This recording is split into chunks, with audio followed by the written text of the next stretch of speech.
Hello, and welcome to today's AAPS eChalk Talk, hosted by Mercodia. You may submit your questions at any time by putting them in the questions box of the GoToWebinar platform. Questions will be answered at the end of the presentation. It is my pleasure to introduce today's eChalk Talk speaker, Dr. Carmen Herrera Hidalgo. Dr. Hidalgo is responsible for portfolio management, quality, and customer satisfaction within Mercodia's Bioanalytical Services. She has extensive experience in the research sector with over 10 years experience within the fields of diabetes and oncology. Within life science startups and B2B life science service positions, she gained a wealth of knowledge in product development and preclinical method development for the quality evaluation and efficacy selection of therapeutic interventions during the scale-up process prior to clinical evaluation. Carmen holds a PhD in the fields of physiology and immunology from Uppsala University, Uppsala, Sweden. Dr. Hidalgo, the floor is yours. Thank you very much, Stacy, for the nice introduction. So my name is Carmen Herrera Hidalgo, and today I'm going to talk about bioanalytical fit-for-purpose solutions for preclinical and clinical development. And first, I want to thank all of you for your attendance, and Stacy and all the organizers from eChalk Talks for having me here today. So I'm going to talk about biomarkers and PK/PD studies, pharmacokinetics, pharmacodynamic studies, because they play key roles in the drug development process with the potential to improve success rate and reduce uncertainty in regulatory decisions. So this is a very ambitious topic, and we have a limited time today. So I'm going to use examples, real-life challenges, to discuss how to tailor the bioanalytical strategy to fit the study needs and how to ensure a successful method validation. So Stacy has already introduced me, but just shortly, I am the Global Product Manager of Mercodia Bioanalysis and Services, so I am responsible for the portfolio management, quality, and customer satisfaction for our services. I have a PhD from Uppsala University and over 10 years experience in research. And in the industry, I have worked within life science startups and business-to-business service providers in different positions. So we're Mercodia, and we are a preferred provider of bioanalytical services and kits. So we have these two well-defined arms that help each other. On one hand, we have our on-demand, we provide on-demand bioanalytical services. And on the other hand, we develop, manufacture, and distribute golden standard ligand binding assays. We have been doing this for over 30 years now, and during this time, we have built a lot of expertise in bioassays that allow us to offer rapid turnaround times, robust assays, and reliable fit-for-purpose data that you can trust. So good quality services overall. Biomarker-driven drug development is the norm today, and it has the potential to make drug discovery, drug development, and approval processes more efficient while improving patient outcomes. So here we have the typical drug discovery and drug development pipeline that we all have seen before, I'm sure. And biomarkers are used for decision-making throughout the whole drug development process with different purposes. And here we have a list of the different purposes where biomarkers can be used. And it is from, for example, uncovering the mode of action of a drug to evaluating its safety and efficacy, but also patient stratification and following up the clinical endpoints. So how do we set the requirements for our bioanalytical assays, right, when they can serve so many different purposes and help decision-making for so many different purposes? So what we know is that understanding the specific context of use of a biomarker is on the essence. It is essential for designing a cost-effective and time-effective bioanalytical strategy that also fits the purpose. So here we come to a question that we are often asked: how good must my assay be? And the simple answer is that there is no such a thing as a good or a bad assay, but what matters is the context of use. And we want to use this example to depict this that we just said.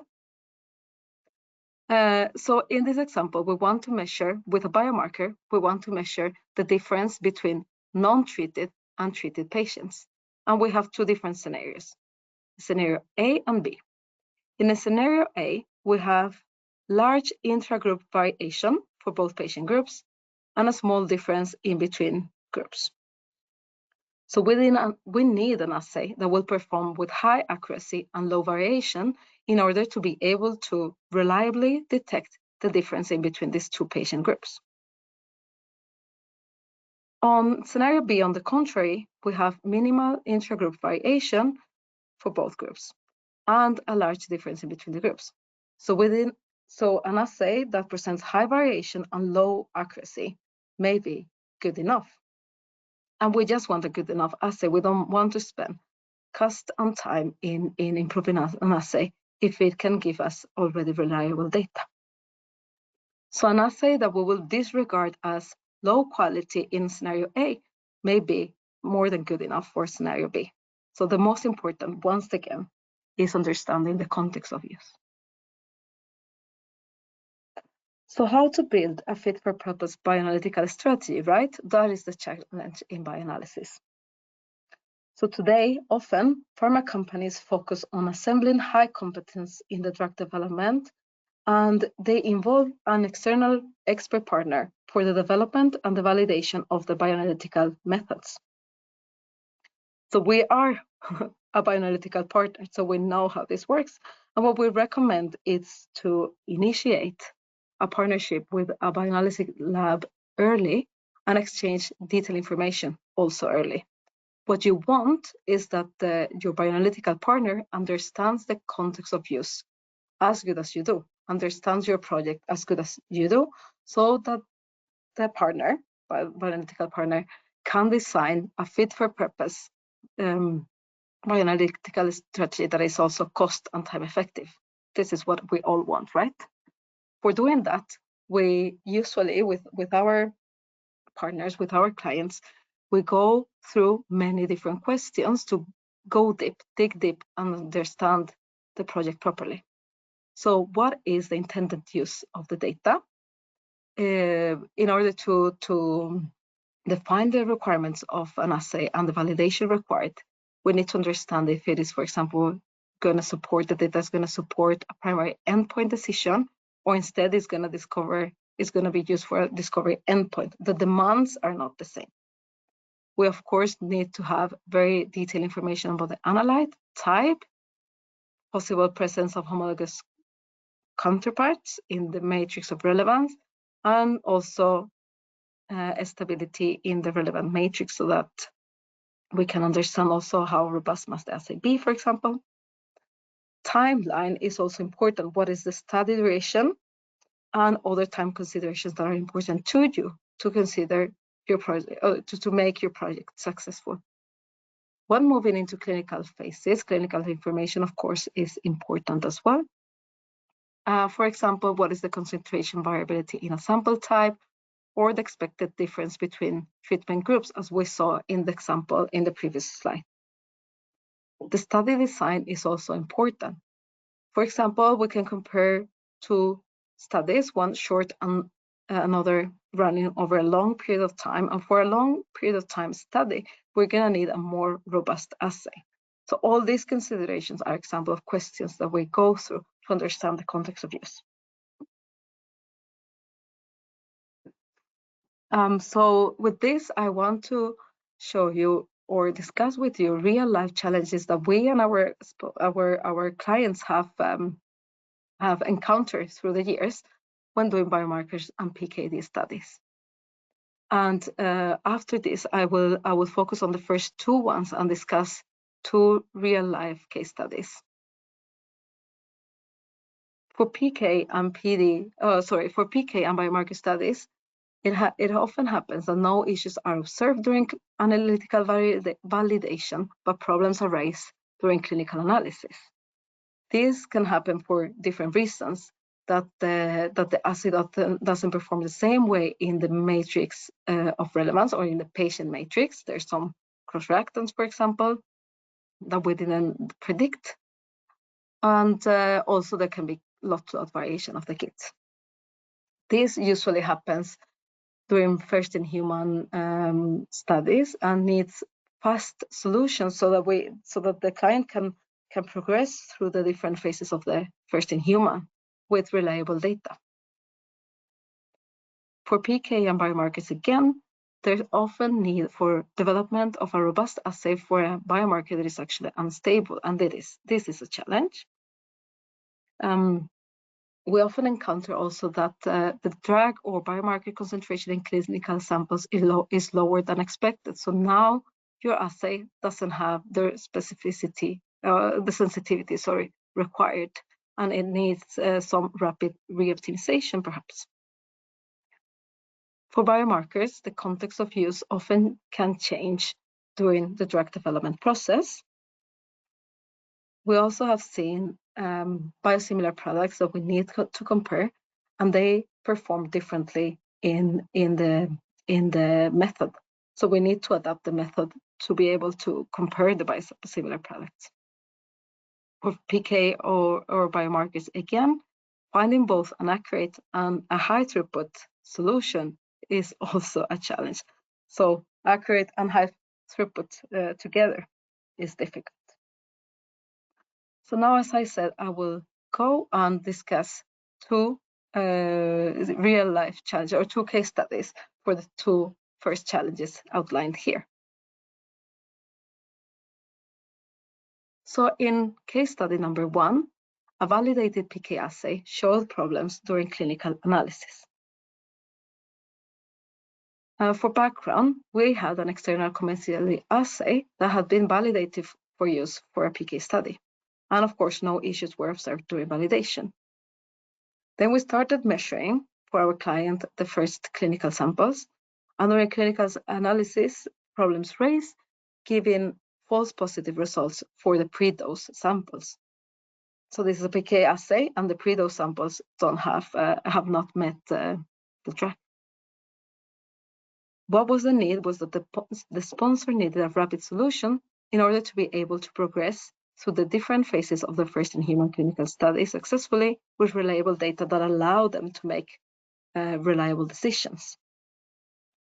So here's how the assay looked. This is the external commercial assay. The curve looked good on all calibrators laid within specification, but as I said, when looking at the pre-dose samples, we can see that they are between calibrator 2 and 3, and pre-dose samples in a PK study have not met the drug, so they should not give any measurement here. So what do you do now? You need an assay, a new assay that can give reliable data. You can search for a new assay from another vendor, perhaps, and do a fast validation. You can develop another assay, but this will take too much time, and it will not fit the timeline of the project at all. We at Mercodia have been developing assays for a very long time, over 30 years, as I said before. So we have very good expertise in reagent characterization control. So we could fast pinpoint what we thought the problem laid, and we thought we had problems with the plates and lot-to-lot variation of the plates. So we proposed to the sponsor, to the client, that we will coat the plates ourselves with our in-house proprietary processes to solve the problem that we thought was lot-to-lot variation. Here we show how our assay performed with a nice curve on all calibrators, again within a specification. And with running the pre-dose samples, we can see that they are between anchor point 1 and calibrator 1, so below the detection range. So this was fantastic, and we have shown this is the case for many samples and for many lots. So as a good surprise, our improvements also improved the plate homogeneity.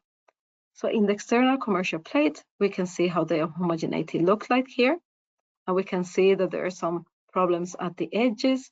So we couldn't actually run the whole plate. We had to take away some of the columns. With our coated plates, the homogeneity was improved so much better, so we could use the whole plate. We could run samples in the whole plate. So together, our improvements minimized the risk for false positives in the relevant matrix, provided with reliable data. We also lowered lot-to-lot variability and provided high homogeneous plates, giving more robustness over time and more reliable data again. Fewer reruns and runs were required, and this gave better cost and time effectiveness. Our overall value for the client was a 25% reduction of the per sample price and 30% faster time to results. We also provided a stable method with good data control and reliability that was valid through different clinical phases, so it can be used for the future because we have very good, very low lot-to-lot variation. So what is the status today? The sponsor has successfully completed their PK study for the first in human. We're very happy that we could help with that. And the validated assay with Mercodia plates, with our plates, is now planned to be used in the clinical phase 2 that the client has progressed to. In case study 2, I'm going to talk about how we developed a robust assay for an unstable biomarker. There was a need of an assay for glucagon for the study of glucagon on 34,000 human plasma samples collected over a long period of time. The needs of the assay, this assay needed to be robust over time, despite glucagon being unstable in plasma, which we knew, and provide with high specificity because there are many endogenous homologous proteins that can interact. Our approach was to use a surrogate matrix for calibrators and quality controls. We're used to this process. We know how to define a good surrogate matrix. And we also know the challenges that we may encounter when using surrogate matrix and what the focus in the validation, that we have to pay extra focus on the validation, on validating the surrogate matrix towards the intended matrix. We also provided sample collection and preservation advice that also comes in handy. And we knew we had to do exquisite, careful selection of critical reagents to ensure minimal cross-reactivity with endogenous proteins. So to show that the assay, even though it was using a surrogate matrix, could be properly used to measure glucagon in plasma, we needed to gather a lot of parallelism data, and we're showing some of this data here. For 7 samples, we show how the concentrations of glucagon are lowering together with the dilution factor of those samples. And the data looks really good here, but if it's perhaps unclear to you, we can also look at the relative error for the diluted samples, and they all have to lay in between 20 and -20 to be within a specification, and we can see here that all of them lay very well within specification range. For cross-reactivity, we needed to develop very good antibodies very specific to glucagon that will not cross-react with the homologous counterparts. We have some biocore data here, and we can see that this antibody had very good binding, progressing binding to increasing concentration of glucagon, and had a very slow dissociation, showing that it's a very good antibody for detection of glucagon. It binds glucagon very well. And we're looking at the product glucagon 329, we can see that the binding is not good as good, and especially the dissociation is so fast that it will not bind properly to glucagon 329. Same for glucagon and proglucagon and glisantin. But for oxyntomodulin, we see also very good binding, right? Very good binding to oxyntomodulin and low dissociation, showing that this antibody that we selected binds specifically glucagon and oxyntomodulin, and strongly.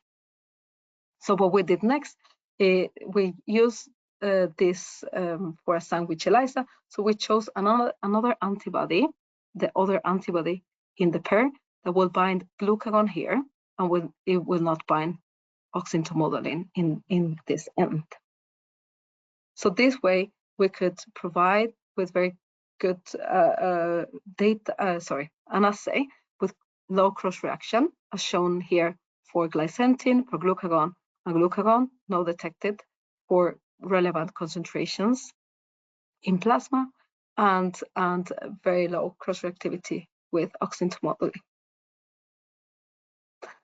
So we provided with an assay that was highly specific, high robust, because it could be stable for up to 12 months at -80, and high accuracy. I haven't showed that, but very high accuracy for all quality controls.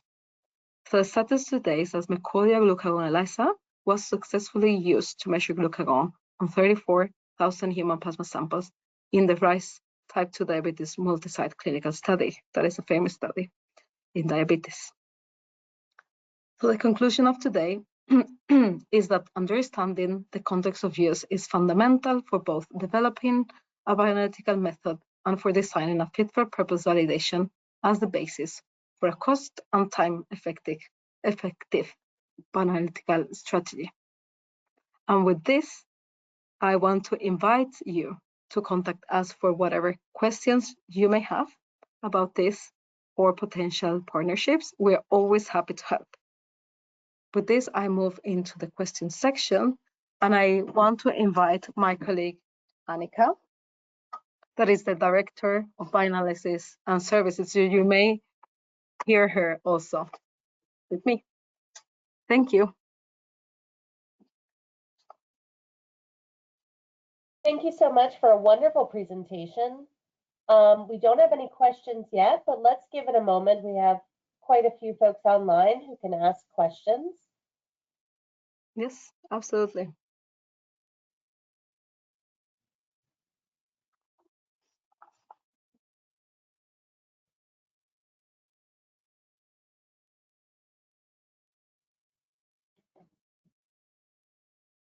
I do want to invite everyone, if you don't feel comfortable asking questions here today, you can email Carmen directly at the email that is on the screen.